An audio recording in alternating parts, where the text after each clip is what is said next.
Ram Ram Hare Hare Hare Krishna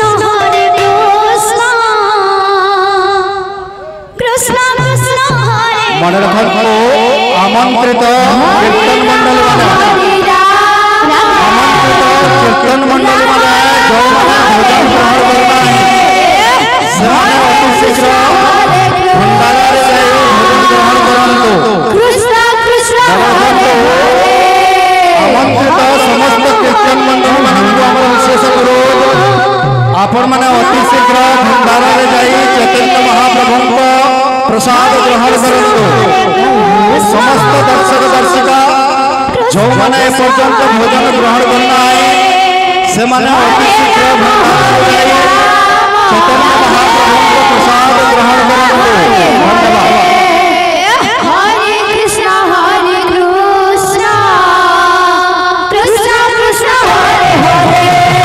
Hare Ram Ram Ram Hare Hare Hare Krishna Krishna Krishna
Krishna Hare Hare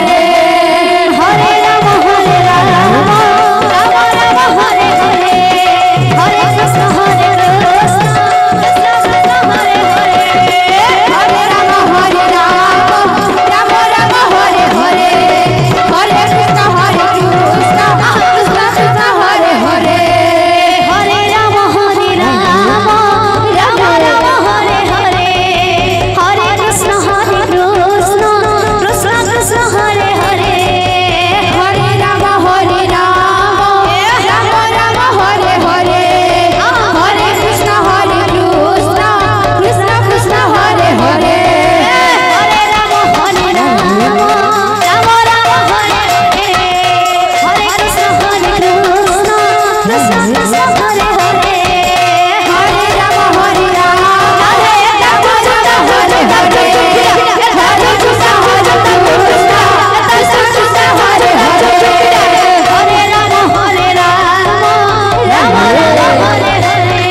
Hare